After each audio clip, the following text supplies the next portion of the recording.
আসসালামু আলাইকুম। Hello everyone, welcome back to my channel Bangali Rannaghor. আজকে আমি 9টি ভিন্ন স্বাদের ভর্তার রেসিপি শেয়ার করব। আশা করছি আজকের ভর্তাগুলো আপনাদের কাছে ভালো লাগবে। চলুন তাহলে কি কি লাগছে দেখে নেওয়া যাক। ভর্তার জন্য লাগছে আমার 3টি টমেটো, 1টি বেগুন, কুমড়া, সিদ্ধ আলু, মটরশুঁটি, চাপা শুটকি, মাছ, ডিম, ডাল, চিংড়ির ভর্তা। এক এক করে চুলায় আমি সবগুলোকে ভেজে নিয়েছি, কিছু টেলে নিয়েছি কিছু।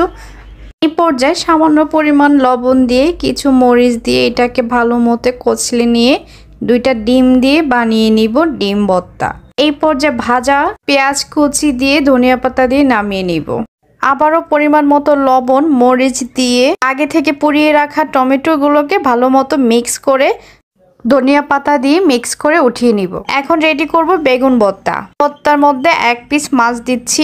বেগুন, মাছ, ধনিয়া পাতা, পেঁয়াজ কুচি সবগুলোকে মিক্স করে এটাকে উঠিয়ে নিব।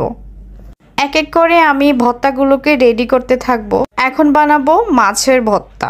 বলার কিছু নেই, আপনারা দেখি বুঝতে পারবেন কোনটা কিভাবে বানাচ্ছি। এই পর্যায়ে নিয়ে নিলাম 3-4টা শুকনো মরিচ, কাঁচা পেঁয়াজ, সাথে ভাজা পেঁয়াজও দিয়ে এগুলাকে মিশিয়ে সরিষার তেল দিয়ে মাখিয়ে ধনিয়া পাতা দিয়ে উঠিয়ে নিব। এখন হলো বাটাবাটির পালা। চিংড়ি, কাঁচামরিচ, ভেজে রাখা রসুন, পেঁয়াজ কুচি দিয়ে ভালো মতো মিক্স করে এটাকে ধনিয়া পাতা দিয়ে মেখে উঠিয়ে নিব। আবারও বানিয়ে নিচ্ছি মিষ্টি কুমড়ার ভর্তা। এখন একটা আনকমন ভর্তা বানাচ্ছি, মটরশুঁটির ভর্তা। কে কে খেয়েছেন অবশ্যই জানাবেন। মটরশুঁটিকে শিলপাটায় পিষে তেল ধনিয়া পাতা দিয়ে উঠিয়ে নিব। তারপর চাপা শুটকির ভর্তাটাও রেডি করে নিলাম। এক এক করে আমি সার্ভ করে নিব। সবগুলো ভর্তাই খুব সহজভাবে করে নিয়েছি।